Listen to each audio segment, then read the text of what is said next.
Olá, eu sou o pastor Adejarlan Ramos. Hoje vamos falar sobre a lição de número 7, a queda do ser humano.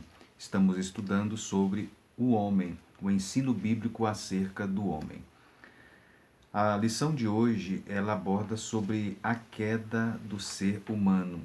Quando nós observamos o dia a dia, as notícias, enfim, nós observamos que alguma coisa está errado com a natureza humana. Deus não nos fez assim. Alguma coisa está errado com a natureza humana.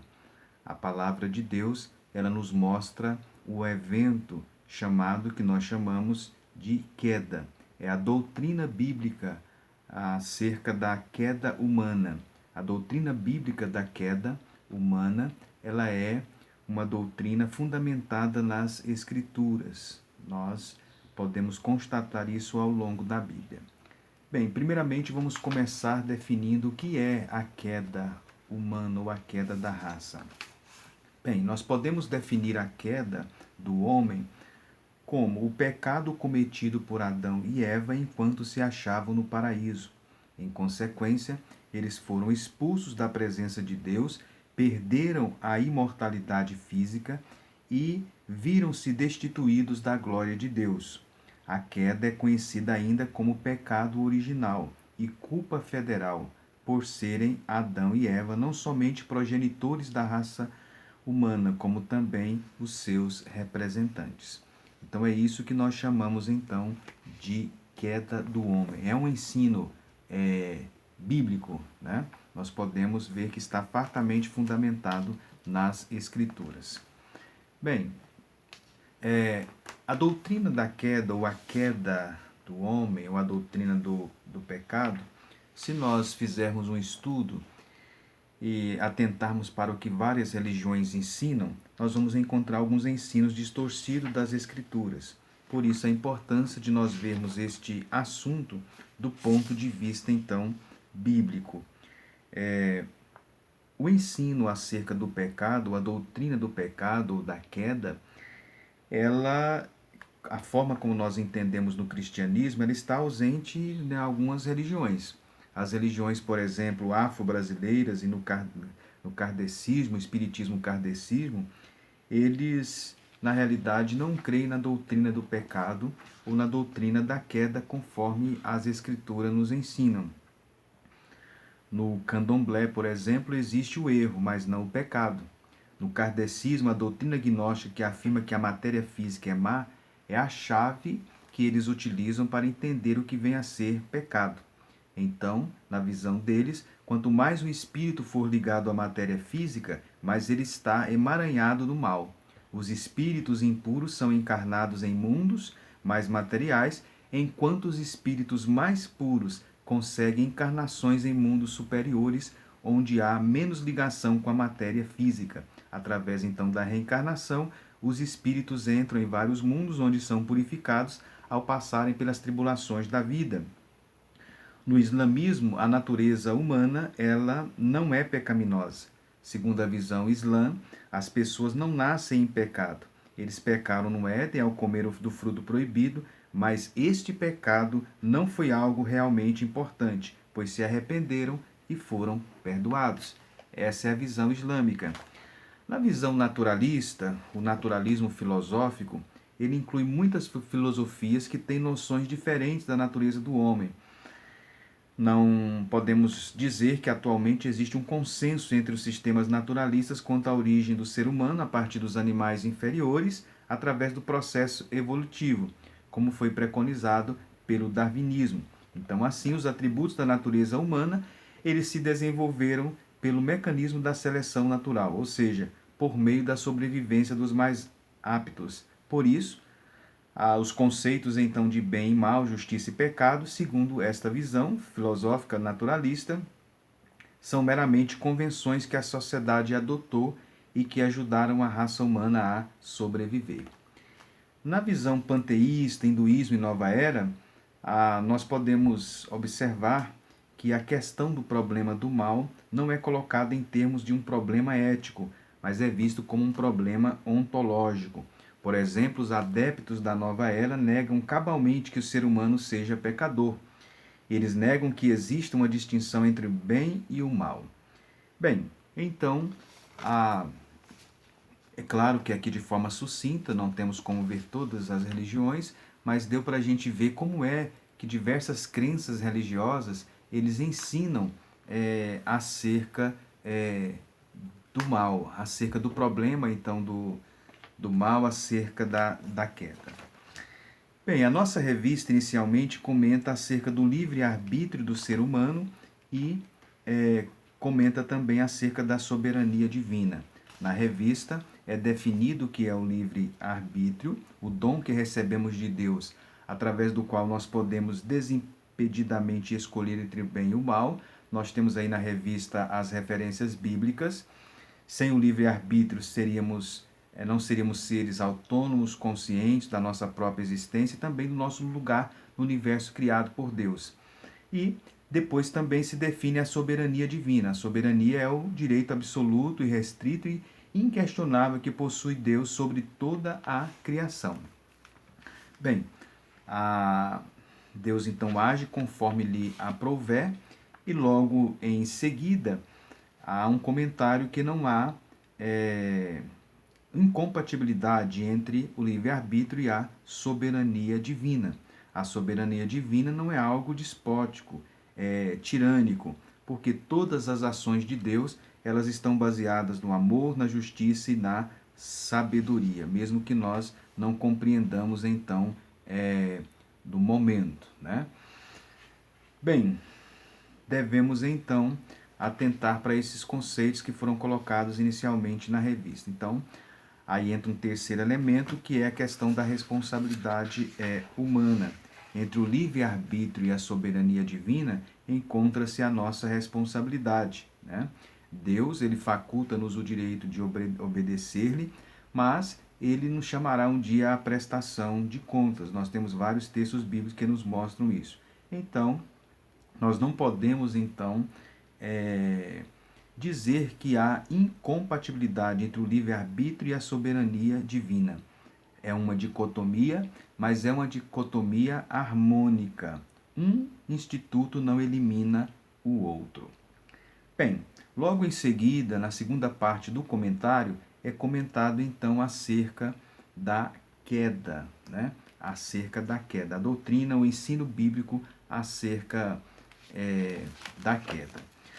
Nós queremos, antes de nós entrarmos e seguirmos aí conforme está na lição, mostrar alguns conceitos que existem em relação à questão do pecado original.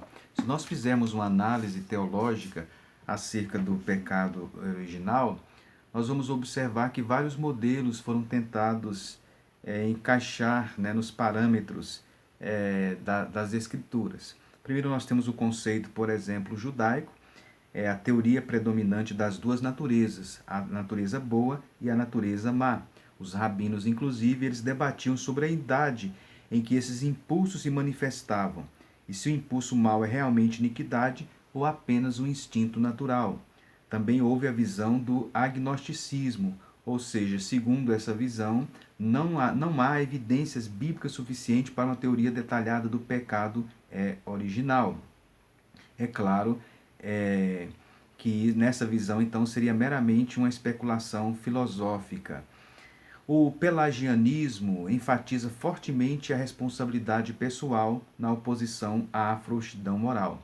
Pelágio, que viveu entre o ano 361 e 420 d.C., ensinava que a justiça de Deus não permitiria a transferência do pecado de Adão a outras pessoas e que, portanto, todas as pessoas nascem sem pecado e com total livre-arbítrio.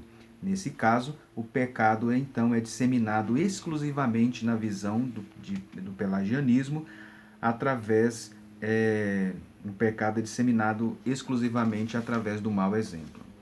Uma outra visão é a imputação mediada. A imputação mediada entende que Deus imputou culpa aos descendentes de Adão por meios indiretos ou mediados. Então, o pecado de Adão o fez culpado e, como castigo, Deus corrompeu-lhe a natureza. Uma outra visão é o realismo e o federalismo.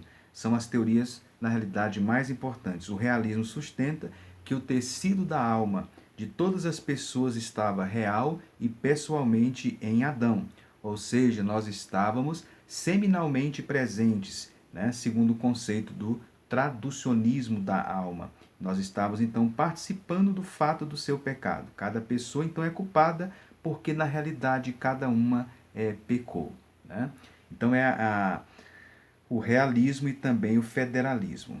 O realismo então tem pontos fortes, né, e bíblicos, não apresenta o problema do culpado de terceiros, e o realismo, então, está fundamentado nas Escrituras. Né? O federalismo, também fundamentado nas Escrituras, a teoria federal da transmissão sustenta que a corrupção e a culpa se estendem a toda a humanidade, porque Adão era a cabeça da raça humana no sentido representativo, governamental ou federal quando pecou. Então, nessa visão federalista, a teoria federal, o pecado, então, Adão era o nosso representante, né? Ele era o cabeça representativo da raça humana e nele nós pecamos.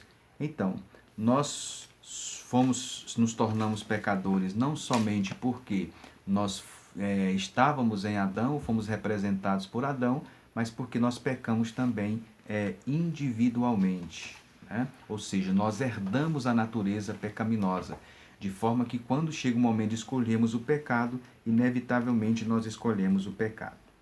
Bem, a segunda parte do comentário comenta especificamente sobre a queda.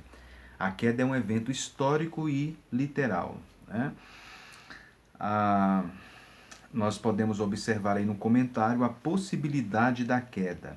Deus, em sua soberania, quando criou Adão e Eva, Deus facultou-lhes o direito de obedecer-lhe ou não. Todavia, o Senhor deu uma ordem em relação à árvore da ciência do bem e do mal. Essa ordem foi muito clara, está em Gênesis no capítulo 2. Se eles, então, ignorassem essa ordem, teria que arcar com as consequências, né?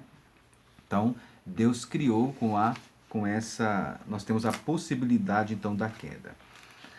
Nós temos também, a Bíblia nos mostra a realidade da tentação. Ao ser tentado pela serpente, Eva deixou-se enganar pela velha e arquitetada mentira então de Satanás, né? A mentira de que ele poderia ser um Deus, que o homem poderia ser um Deus. Nesse momento, então, Eva foi enganada e deu do fruto também para Adão, né?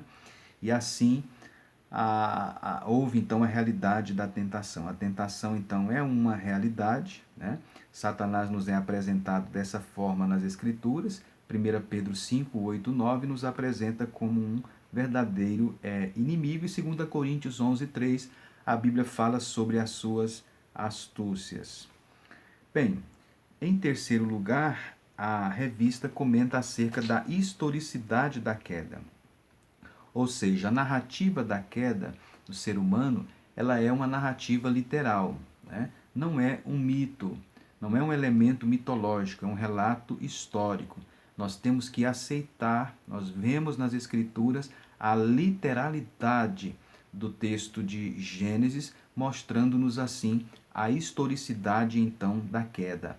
A queda então, a narrativa acerca da queda da raça humana não é um relato mitológico, fantasioso, é um relato então literal, é a literalidade então do ensino bíblico. Então, a queda, o homem foi criado por Deus, Deus concedeu-lhes o livre-arbítrio, com isso houve a possibilidade da queda, houve em segundo lugar a realidade da tentação, e em terceiro lugar a queda ela aconteceu de fato. É a historicidade então da queda. Logo em seguida, na terceira parte do comentário, ele comenta sobre as consequências então da queda. Quais foram as consequências então da queda de Adão? Primeiro nós tivemos a consciência do pecado, né? O pecado então levou o homem a perder então o brilho. O homem passou então a ter consciência desta realidade, né, do pecado, e é por esta razão que o homem precisa, inclusive, nascer de novo, né? Essa consciência acerca do pecado ela produz também em nós obras mortas. Também nós perdemos, ou a raça humana perdeu a comunhão com Deus. Em função do pecado ou da queda, Adão e Eva foram expulsos da presença de Deus. Não poderiam agora viver mais no jardim, né, onde eles conversavam com Deus diariamente. O homem então perde a comunhão com Deus. Em terceiro lugar, o comentarista aborda sobre a transmissão do pecado à espécie humana. Ao longo dos séculos foram debatidos, fez parte dos debates teológicos, como é que o pecado é transmitido à raça humana, de pais para filhos. Mas a Bíblia nos ensina claramente que o pecado original, o pecado afetou a toda a raça humana, né? Na criança, ela não tem ainda a experiência do pecado, né? Mas quando ela chega a uma determinada idade, a sementinha do pecado já está lá, e quando chega numa determinada idade, inevitavelmente ela escolhe o pecado. Quando eu falo do pecado, eu estou me referindo ao pecado não somente como ato, mas o pecado como natureza. Nós temos então a natureza pecaminosa. E essa natureza pecaminosa ela é transmitida aos nossos descendentes, de forma então que todos fomos afetados então pelo pecado, né? É o que nós estamos em estado então de depravação total. Nós estamos mortos em nossos delitos e pecados, conforme a Bíblia, conforme as Escrituras, então, ela nos mostra. Então, a transmissão do pecado. Bem,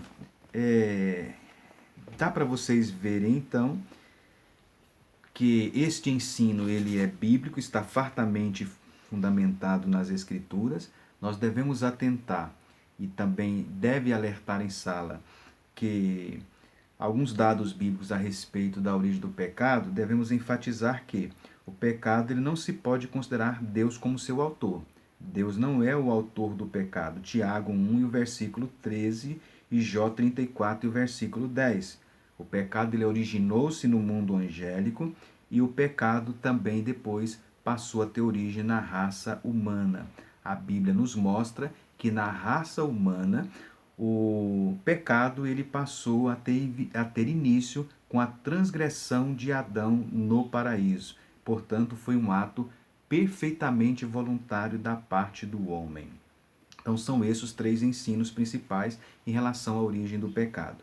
Deus não é o autor do pecado, o pecado originou-se no mundo angélico e a origem do pecado na raça humana começou com a transgressão de Adão no paraíso, né? O primeiro pecado ele teve um caráter formal. Deus proibiu que eles comessem da árvore do bem e do mal. Não existia nada de místico naquela árvore, era somente uma forma que Deus utilizou para testar os nossos primeiros pais. E também tem um caráter material. O pecado foi um pecado típico, um pecado no qual a essência real do pecado se revelou de forma muito clara. Bem, então esses são os principais ensinos acerca deste assunto. O professor pode destacar esta realidade acerca da queda, trazendo então para os fatos atuais, né? A história da humanidade, os livros de história, o dia a dia, experiências, notícias, a nossa própria experiência pessoal, seja em que áreas for de relacionamento, de convivência, enfim, ela nos mostra então que algo errado aconteceu com a raça humana. É o ensino bíblico acerca da queda do ser humano. Bem, o pecado, ele, à primeira vista, pode passar a ideia de que ele frustrou os planos de Deus de forma irremediável, mas a Bíblia não nos mostra assim. Deus não foi pego de surpresa, né? Deus, ele sabia e sabe de todas as coisas, e Deus providenciou um meio para resolver o problema da queda da raça humana, que é Cristo Jesus, que ele ofereceu como o único mediador entre ele e nós, conforme diz a carta a Timóteo. Portanto, o homem, para resolver este problema, ele deve receber a Cristo como Senhor e como Salvador da sua vida. Portanto, caro professor então de escola dominical, concluindo, nós podemos afirmar, primeiramente, você deve definir o que é queda, mostrar as visões que algumas religiões têm em relação a este ensino, a queda, mostrar. Em seguida, comentar sobre o livre-arbítrio, a soberania divina e a responsabilidade humana, mostrar como esses elementos se relacionam e depois passar a relatar e a analisar a queda como um evento histórico e literal. Aí colocando, como foi colocado na revista, a possibilidade e a realidade também, a historicidade da queda, né? Para eliminar qualquer visão de que a queda é meramente um relato mítico. E depois mostrar quais foram as consequências da queda de Adão, a consciência do pecado, a transmissão do pecado à espécie humana, a enfermidade também da terra, o comentarista abordou, e também a morte física. A morte física também é consequência, então, do pecado. E, concluindo, você pode, então, apresentar a solução que é o Senhor Jesus Cristo para a queda da raça humana. A solução é o Senhor Jesus. Portanto, professor de escola unical, não perca essa oportunidade. Esse é um momento relevante da antropologia bíblica. A antropologia bíblica tem alguns pontos culminantes. A criação é um deles e outro momento é esse, a doutrina, o ensino bíblico acerca da queda da raça humana. Nas lições para frente, vai ser abordado também sobre o novo homem em Jesus Cristo, né? Então que Deus o abençoe e até a próxima lição.